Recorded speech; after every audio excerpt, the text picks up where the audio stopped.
Number 5. A lack of magnum caliber firearms under reviewer discussion. The next most easily observable tendency for talking beards is that they don't review or showcase magnum caliber handguns or rifles at all. This is because if you ever saw these talking beards shooting a magnum caliber handgun, you'd quickly realize that you're listening to someone who's unqualified to make commentary on the accuracy of anything. Because if they can't take their own advice and produce results with a magnum caliber firearm, the odds are that they can't even take their own advice that they offer others and know how to produce results with it. Remember, recoil and all those things happen after you demonstrate the fundamentals. It happens after the bullet leaves the muzzle. The results of when an inexperienced shooter lacking fundamentals using a Magnum becomes readily identifiable. We rarely hear .4 for Magnum being referenced unless it's in conjunction with reference to a revolver, of which a talking beard would undoubtedly be telling people it's something they don't want to shoot. At no point does any talking beard begin to describe the truth behind the .4 for Magnum, which is that it comes very close to the power factor of a shotgun slug. Yes, they conveniently leave that out of any discussion with respect to revolvers. Because the minute they mention it, people who subscribe just might ask them to do a video on that, and you know a talking beard won't want to because the skill level isn't there. And it would be very obvious, even if only the side profile of each shot is seen. Yes, the .4 for Magnum can offer quite damning evidence to discredit any talking beard, and you can bet they know it. That's why they don't review them or shoot paper targets with them past 10 yards. Point number 6. A lack of discussion on reloading or shooting at longer distances. The previous point rolls quite nicely into this next one here. Talking beards are rarely, if ever, talking about reloading to cut down on your costs of shooting or the necessary things needed to be done to a Glock in order to do that in the first place. Nor do we see these talking beards shooting any handguns at paper targets past approximately 10 yards. On rare occasions we might see the odd 20 or 25-yard target, but at which point we'll still see many of the active talking beard idioms that include calling bad shooting good shooting and covering up the target with the hand and calling it combat effective, when in all reality they would have shot something abysmal when scored against the correct target for that range. When it comes to shooting rifles, there is a huge lack of discussion with respect to reloading. It's as if brand names, etc., come first because those get sold. We have seen these talking beards do video after video after video, and we see the brass being shot, and never once do we hear about what they reload it as or if they reload at all. No, we just accept the fact that they shoot so much yet never make any effort to reload the ammo, nor do they list anything of the sort. This one thing alone points to these talking beards as being totally unqualified to discuss firearms even at the surface level with their made-up philosophies or mentalities and such. Most of the talking beards of the world, again, will be reviewing rifles that teenagers would be shooting. The 5.56 or 7.62x 39 power spectrum at limited ranges typically. The other thing they'll do is basically put down any special purpose cartridge against either of those two and tell people that since they won't be reloading it's better to not select a caliber with B. Ballistics. I'm not trying to introduce a slippery slope here, but if you're planning on shooting rifles a lot, and your plan doesn't include reloading at all, then maybe you should pick a new hobby. It's so easy to pick out all the posers and frauds of the world when we see them make reference to shooting as if everyone was an uneducated military grunt because all they care about are the buzzword guns of the world that include such sayings as go to war gun or SHTF gun, etc.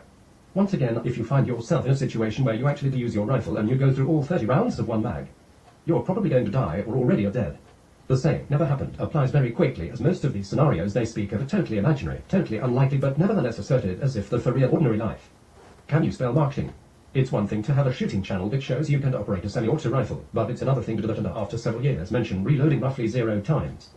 It's also even more greatly insulting when the history behind certain rifle rounds isn't properly represented either. Many talking beards merely skip this part and don't even do the homework.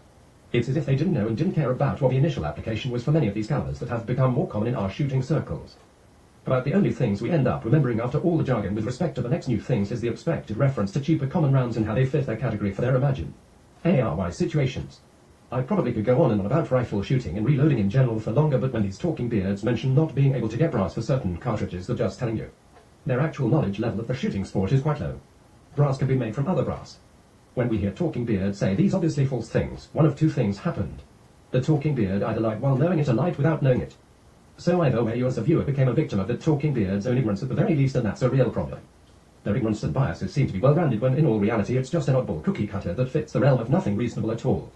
In fact, the only thing the values seem to revolve around is selling new products. Or conveniently their own interests, which conveniently include not letting you know they aren't good at shooting. So basically if someone doesn't reload, they won't have a relevant amount of knowledge or skill with respect to Magnum cartridges either. The talking beard raises both of these red flags in the channels quite often by not mentioning them at all.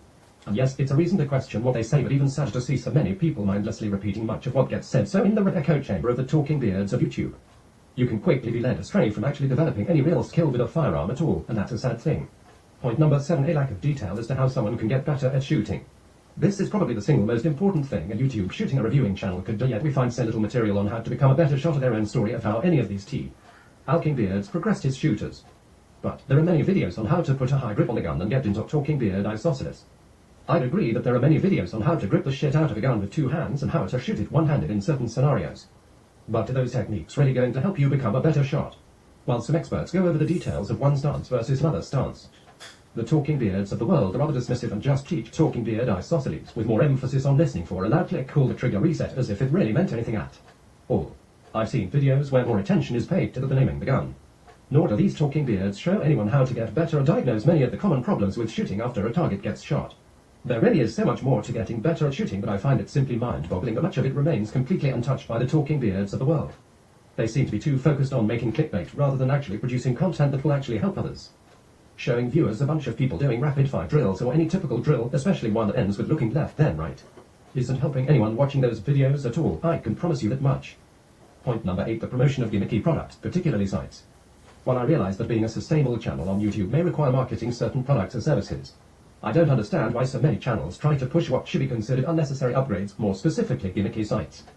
The talking beards of the world will typically push a certain kind of V-notch site for combat handguns, which doesn't lend itself to target shooting in any way whatsoever. Talking beards can say all the things they want about it, but at the end of the day, it's bad advice for a few very simple reasons. The first reason for dismissing any site suggestion by a talking beard should be to ask yourself why didn't the gun you bought come with the sights you needed in the first place. Most gun manufacturers who actually produce a full line of firearms offer this option on many of their handguns, especially the handguns that fit the talking beard set of catchphrases such as WROL, SHTF and the like. The next reason to dismiss a suggestion of a sight upgrade by a talking beard is if the sight costs roughly the same amount as the initial gun purchase you're putting it on. If that's the case, it's probably in your best interests that you shouldn't be buying that gun in order to affix that specific sight on it. As for other products for review done by these talking beards, I find them mostly sales-driven and a great deal of the time their own biases will come into play with respect to their actual level of shooting knowledge, which typically is pretty low. It's nice to buy a $4, $600 rifle and do something with it, but does it make sense to drop accessories on it that make that amount of an investment look minuscule? No. Especially when it's in a limited purpose caliber like 5.56 or in a semi-auto rifle. Once again, due to talking beard biases, we hear about the Glock aftermarket about 100 times more often than the aftermarket that exists for the 1911 or any other handgun. Perhaps it's because the companies who make 1911s have kept up with customer requests by including sights and other things as stock items on the guns, hence the higher retail values. Point number 9, the failure to reply to criticism in a manner that isn't inherently fallacious. I find it very typical of any talking beard channel to reply to negative commentary in a very short list of ways. First, they may attempt to ask whoever is commenting to make their own video content to show them how it's done, which is irrelevant, especially if the comment asks a question or points out some rather obvious points of concern. It's a reply that the talking beard offers that lacks relevance and is dishonest by attempting to bait the subject away from themselves and their own level of actual knowledge or competence. A channel that honestly replies without doing this may be exempt unless the mantra includes anything I've listed here. As for other YouTube channels where talking beards are present personally responding to replies, I find that the vast majority of them will start name-calling and trying to personally discredit observations that an experienced shooter should be able to make and not get any feedback. But I guess the entertainment for them is that things get spelled out for them in greater detail, much to the dismay. Now, when I realize many of these talking beards have actual fans who go online and defend them in the videos and commentary, I find it to be of no coincidence when they have another account made within 3 months of their channel being created trying to tell anyone who disagrees with them that there's some sort of a keyboard C, commando, or any other kind of petty insult they can throw at the person. I find that kind of sock puppet activity to be rare, but it certainly does happen, and it's actually done by an honest third party that isn't connected to the talking beard hosting the videos of the clout. UBE channel, then we can see the demonstrated damage they're doing to the community by misleading and misinforming others as to what the shooting sport is really about. But seriously now, any time a talking beard's experience regarding firearms is questioned, the sock puppets tend to show up, and it's quite sad to see them humiliate themselves and the talking beards they're attempting to defend. Basically, this section rates how poorly they deal with criticism. Point number 10, the promotion of the prepping in their imaginary scenarios, aka be a hero mentality. Given that many YouTube channels revolve around our Second Amendment rights, it's rather expected that those things get mentioned. While some channels outline ordinary scenarios and how they might play out, there are other YouTube channels that go into imaginary scenarios. The term usually associated with this kind of discussion is called the sheepdog. These talking beards act like a piece of Striker Fire 9mm polymer trash is literally that piece of DNA analogous to that of the sheepdog has that enables him to do his job. How else can this analogy be properly interpreted? Without a gun, how can you be anything analogous to a sheepdog? You can't. Is for preppers who believe in scenarios that include SHTF or WROL. Every time I see those words being mentioned, they're being applied to localized and limited situations that ultimately were totally avoidable and predictable. In a real disaster scenario, people are more concerned with meeting the needs and helping the neighbors rather than dealing with imaginary threats. Take for example the idea that there could be no rule of law. How can anyone honestly use the term? About the most specific example would be a war zone, but when they bring up these kinds of words, they don't mention countries at the probability of anything, because it would have low odds than winning the lottery 3 times in a row with the same numbers. While having some supplies on hand for expected scenarios is certainly reasonable, we find that it's not the job of an ordinary citizen to have a tourniquet on them all the time. Once again, only certain kinds of individuals can expect attacks by wearing a uniform or certain kinds of clothing while being in the wrong place at the wrong time. These people are called cops, gangbangers, and douchebags. If you think you need to have 15 plus rounds, 9mm to defend yourself at all times, you are one of those 3 people. So I guess for the douchebags of the world, being a sheepdog is a form of natural selection. The worst part about these kinds of discussions as presented by talking beards is that they in no way define how well someone has to shoot in order to be a hero. No. They don't really care about that, but they'll spend a considerable amount of time telling you the gun you train with and the gun you practice with must be exactly the same, which is just a load of gar. Arbachet. Conclusion and evaluations. I've lightly gone over some of the talking points behind the talking beards of YouTube in particular. I could have mentioned several other criteria. But I figure what I've presented here is enough of a complete set that loosely covers each area enough to be able to gauge whether a channel you subscribe or occasionally view is indeed a talking bear. D. I will now outline my evaluation system. A maximum score of 10 will be allocated per criteria depending on how consistent their channel is with respect to what is described. For example, the 10th may be regarded in some instances as 100% of the time. I have taken the time to evaluate a few common channels on YouTube but will withhold my specific ratings in each category because I don't want it to influence the answers of others wishing to discuss. The results. The Talking Beards of YouTube was scored on 10 criteria out of 100 total points.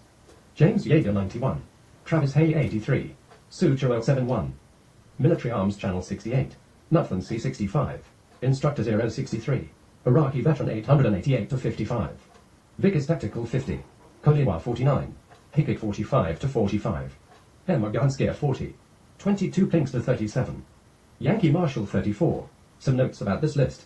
Any channel that has been under a closely associated with James Yeager's instruction will be reviewed and will be given an automatic score of 90. Those special people can pat themselves on the back for this comment here, as I'm sure they undoubtedly will be. Technically, Hikik 45 should get at least a score of 50 to pass as a talking beard due to his strict adherence to the military motto as defined by claiming to not being able to tell the accuracy, characteristics of a revolver or a semi-auto pistol, etc. This means my survey has at the very least a plus or minus 5-point variance, and this is typical when surveys are made. They are reasonably accurate up to a point. If something seems out of place as you rate these channels, please comment below. It seems as though my maximum variance is probably roughly plus or minus 10 points, as James Yeager can be considered to be a totally complete talking beard. These channels were selected to be evaluated due to the popularity and therefore impact. A high score represents being a talking beard. Remember now, that's a bad thing. Please comment on this video and I'd like to hear your opinion on my list's order, as it was quite a surprise to myself when I first began to unravel the mystery of what it would unfold with respect to these YouTube channels. In my personal opinion, given these fairly prominent YouTube channels, if you're at all interested in shooting as a sport, it's important to stray away from any talking beard. As much as I negatively comment on many channels for this list, 22 Plinkster probably is the most appropriate channel for new shooters to view, even though 22 Plinkster still happens to contribute to the echo chamber of ignorance that these talking beards have created. D. That has damaged the shooting industry significantly. I hope at the very least you found this video entertaining. Copyright Campsite 2017.